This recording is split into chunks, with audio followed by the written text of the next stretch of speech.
Hello，大家好，我是 Gino。现在我人在的地方呢是知本国家森林游乐区。那这是我这次的生日旅行来的第2个行程。那在这个行程里面，主要是要跟大家分享，这是整个森林游乐区里面其实非常的安静。然后我今天的天气很幸运的，就是凉凉的、阴阴的，也没有什么太阳，所以也不会到太热。那在游乐区里面呢，它有分成几条步道，首先是好汉坡步道、森林浴步道以及七里香步道，然后它还有一个景观步道，每一个步道它的长度跟难度都不太一样。那我现在大家所看到的这一个地方，这个是七里香步道。那七里香步道真的是整个步道就都可以闻到淡淡的七里香的味道，真的是非常的香。然后整个环境也非常的舒服。你也可以持续的听到河流不断潺潺流动的声音，还有森林里的声音、昆虫、动物的声音、虫鸣鸟叫等等，还有树叶的声音，这些都是非常非常珍贵、难能可贵的一个风景哦。然后最主要跟大家分享的另外一个点是，在这整个知本国家森林游乐区里面的步道呢，它都是一个手作的步道。什么是手作的步道？手作步道它是一个国际绿色的一个做成步道的方式。那它主要就是减少机器的动用，就是尽量不要去开挖啊，不要把这些原本非常自然、非常漂亮的环境把它破坏掉。然后就是用一些就地取材，比如说石头，它可能比较圆弧，但是它把它跟着动物走的路线把这些石头，像大家可以看到我身后这边等一下也会给大家看一些画面。我身后这边有几个是比较平的石头，把它堆叠起来，变成一个可以走的地方哦。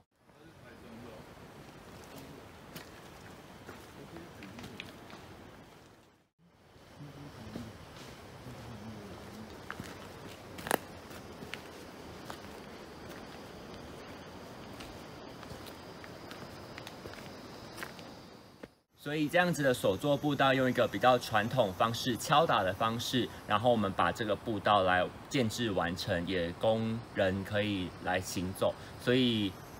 非常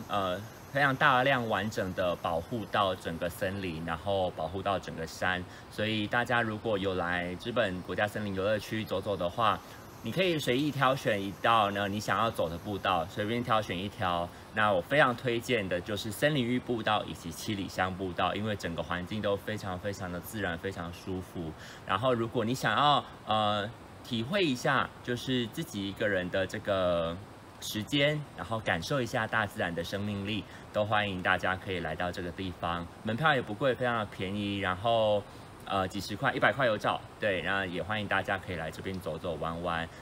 最后想要跟大家分享的就是整个自然环境的声音。我录了1分钟，也欢迎大家可以把眼睛闭上，然后不用看画面没有关系，去静静的感受一下这个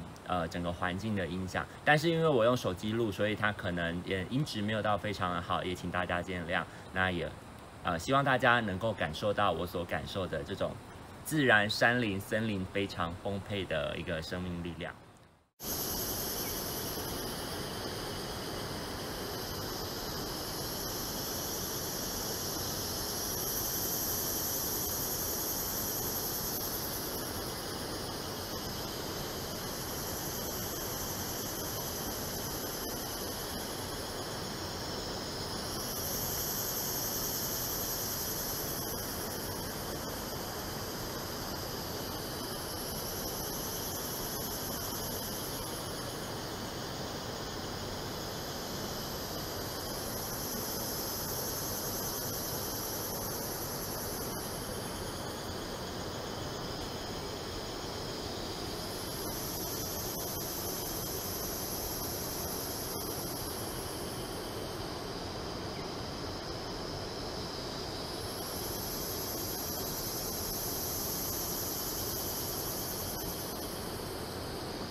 好，那就跟大家分享到这边，我们下次见喽，拜拜。